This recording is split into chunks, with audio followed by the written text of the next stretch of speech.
الله ربي والإسلام ديني ومحمدا رسول الله ويقيني. Malam ini kita menyadarkan diri kita, terlebih lagi yang berceramah, jangan kau hanya sampai menyampaikan ayat saja. Hai Abdul Somad, apakah kau yang bicara itu hatimu sudah hidup?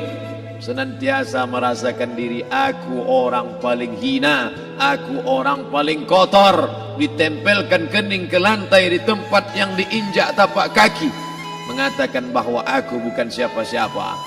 Ketika engkau merasa dirimu tinggi di atas, kau bukan apa-apa, karena yang paling tinggi di badanmu pun kau tempelkan. Tapi saat kau jatuh, rendah, down, stres, kau jangan merasa rendah, karena kau tegak berdiri di hadapan Allah. Kau angkat dua tangan, Allahu Akbar. Di dalam diri ini disebut dia dengan qalb. Kenapa disebut qalb? Orang Arab menyebut qalb qallaba, karena sifatnya berbolak-balik. Pada saat selesai salat, astaghfirullahalazim, tidak ada yang paling bersih, dia bersih. Tapi pada saat petang sore hari, yusbihu mu'minan, paginya putih, bersih, tak bernoda. Wa yumsi kafiran, petangnya hitam. Makanya dari pagi dibersihkan. Salat subuh bersih, salat zuhur bersih, condong matahari salat asar bersih, tenggelam matahari salat maghrib bersih, sempurna gelap malam salat isya bersih, tengah malam bangun tahajud munajat, di tengah malam orang tertidur. Wa tusalli bil laili wan nasu niyam, engkau tegak di waktu malam di saat orang semua sedang tenggelam dalam lelap tidur panjang, tapi engkau menangis meratap mengenang dosa begitu banyak. Sab'atun yuzilluhumullah, di antara 7 yang mendapatkan naungan Allah. Yauma la zilla illa zilluh, hari itu tak ada naungan kecuali naungan Allah. Di antara yang mendapatkan naungan itu adalah rajulun zakarallah, orang yang berzikir, munajat, muhasabah diri di tengah malam, sunyi, sepi, fafadat ainahu, menetes air matanya. Berapa banyak sudah harta dititipkan Allah, berapa kupakai untuk zakat, wakaf, infak, sedekah, wasiat, hibah, ghanimah, harta rampasan perang di zaman Nabi. 7 harta yang akan menolong di hadapan Allah, 1 pun tak dipakai. Umur diberikan Allah 40, 60, 70. Berapa yang kupakai untuk menolong agama Allah? Berapa yang kupakai untuk mengingat Allah? Mata, tangan, telinga, kaki akan diminta tanggung jawab di hadapan Allah. Al-yawma nakhtimu ala afwahihim, mulut terkunci. Wa tukallimuna aydihim, tangan akan bicara. Wa tashhadu arjuluhum, kaki akan bersaksi di hadapan Allah. Siapa yang bisa menolong waktu itu? Kalau pernah tangan ini saat punya kekuasaan, 1 coretan tanda tangan bisa mempermudah urusan masjid. Sebutir kekuasaan yang dititipkan Allah bisa dipakai menolong agama Allah. Itulah yang akan menolong di hadapan Allah. Apa yang disampaikan malam ini, semua biaya pengurusan masjid nol. Itulah sesungguhnya yang akan menolong di hadapan Allah. Adapun harta yang disimpan, tabungan, deposito, tanah, rumah, kendaraan, semua akan tinggal menjadi harta warisan. Lalu yang kita bawa mati apa? Dulu dibangga-banggakan, dihormati, dimuliakan. Yang kami muliakan Al-Mukarram, Al-Ustadz. Tapi pada saat tiba masanya, yang kita bawa tak lain tak bukan, innallaha la yanzuru ila ajsamikum, Allah tak menengok badan, fisik, bentuk tubuh, baju. Ini sampulnya saja. Wala ila suwarikum, Allah tak menengok rupa, wajah. Walakin yanzuru ila qulub, hati kamu yang bersih itulah yang kau bawa menghadap Allah Subhanahu wa taala. Yauma la yanfa'u malun, harta tak berguna. Wala banun, anak tak bisa menolong. Harta tak berguna, anak tak mampu menolong. Illa man atallah, kecuali orang yang datang menghadap Allah biqalbin salim, dengan hati yang bersih, hati yang tulus, hati yang memercikkan cahaya iman, hati yang bersih dari hasad, busuk hati, sum'ah, riya, takabbur. Itulah yang menolong di hadapan Allah Subhanahu wa taala. Tulang, kulu, kulit, darah, lemak, sumsum akan menjadi santapan cacing tanah. Begitu besok pagi pintu kamar tak bisa diketuk, istri bolak-balik membangunkan tak terjaga, dipegang pipi sudah sejuk macam es batu, tanda jantung tak lagi berdetak, maka darah mulai berubah menjadi nanah, busuk. 1, 2, 3 hari kalau tidak disuntik formalin, jasad paling busuk jasad manusia, karena semua dia makan herbivora, tanaman saja. Tapi kita ini omnivora, semua masuk. Maka begitu mati, paling bagus orang Islam paling cepat dikuburkan. Selesai acara pemakaman, habiskah masalah, muncul masalah baru. Disitulah kita baru sadar. Apa kata Imam Ali radhiyallahu an? An-nasu niyam. Semua manusia waktu hidup itu tidur. Bapak tidur, ibu tidur, saya tidur. Semua orang waktu hidup itu tidur. Falamma matu, ketika dia mati, disitulah dia baru terjaga dari tidur panjang. Saat Israel mencabut nyawa, ditarikkannya adalah satu centapan yang kuat. Disitulah kita baru terjaga dari tidur panjang. Betapa aku meninggalkan salat, betapa aku tak berzakat, betapa dulu kekuasaan. Aku lulus umur 30, pensiun 58, 28 tahun apapun tak pernah kubuat untuk agama. Sibuk membesarkan anak, sibuk mengurus warisan. Anak pun tak ingat dengan kita, karena kita lupa menanamkan pendidikan agama di dalam otak kepalanya. Andai dulu pernah dia dibawa ke masjid, andai dulu pernah dia dibawa umrah, andai dulu dia dimasukkan SD IT, SMP IT, SMA IT, Islamic Boarding School, dibawa ke masjid, takkan dia lupa mendoakan selesai sholat, Rabbighfirli wali walidayya warhamhuma kama rabbayani saghira. Harta yang banyak tak sempat menolong agama Allah. Anak tunggal semata wayang tak sempat dididik agama. Istri meninggalkan dalam keadaan stres susah hatinya karena dia tak diajarkan sabar menerima ridha ketetapan takdir Allah. Dan paling celaka, tak pernah anggota tubuh ini dipakai untuk berzikir, muhasabah, mengingat Allah. Tak pernah mata dipakai menengok Quran, kitab suci Allah. Tak pernah dipakai hati merenung sejenak, apa yang akan kubawa mati menghadap Allah Subhanahu wa ta'ala. Malam ini saya tak minta diajak ceramah tentang hukum zakat, hukum puasa.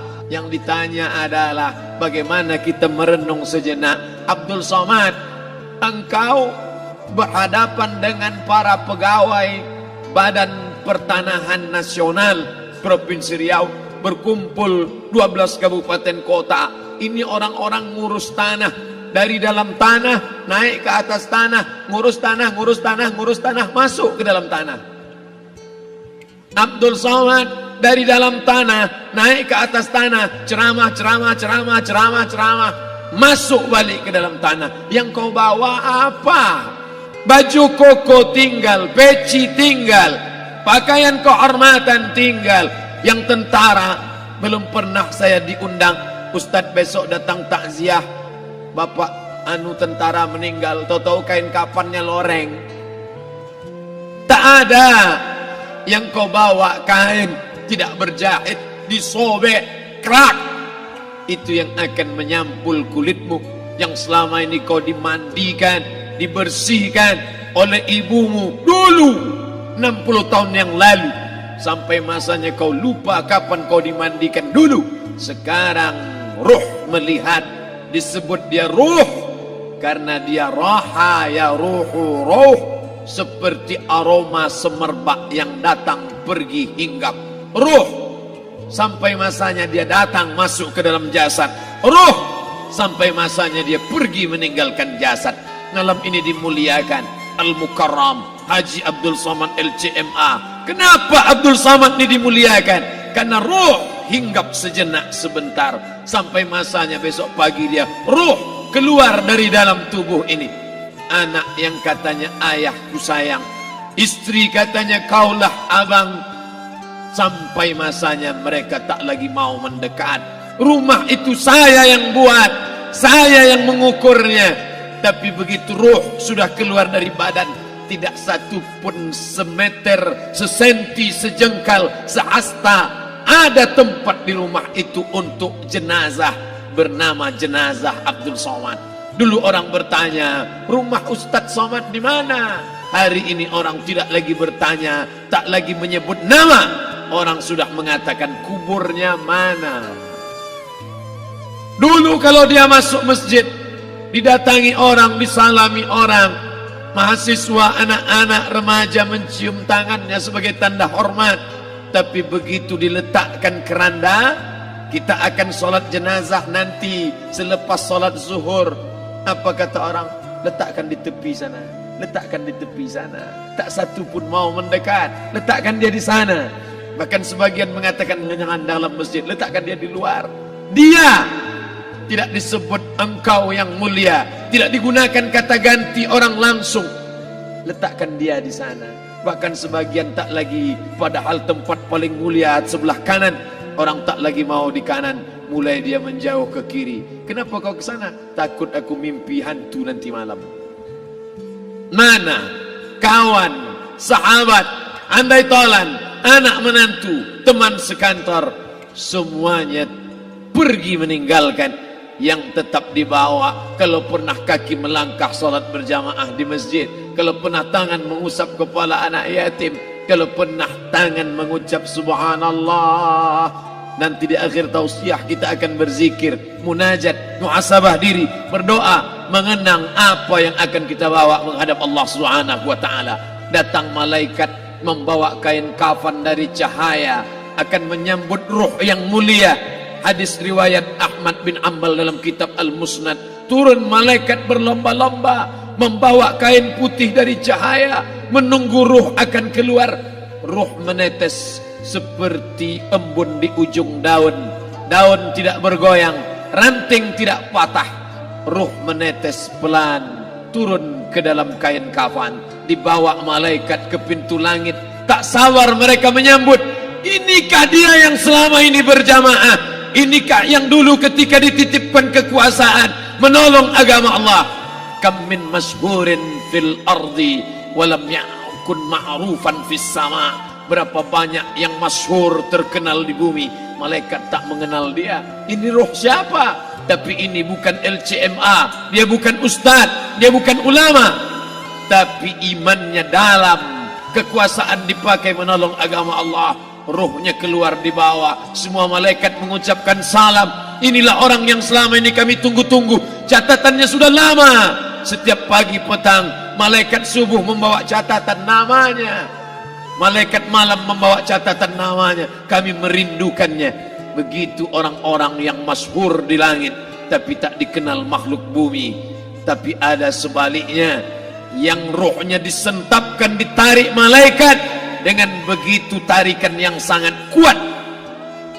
Nabi bertanya saat Isra Mi'raj kepada mereka yang sudah mati ribuan tahun yang lalu, apa yang kalian rasakan? Yang satu mengatakan seperti tebasan pedang di tempat yang sama beratus kali. Yang satu mengatakan seperti kambing yang dikuliti hidup-hidup. Yang satu mengatakan seperti mata kail pancing ditarik dari kulit yang basah.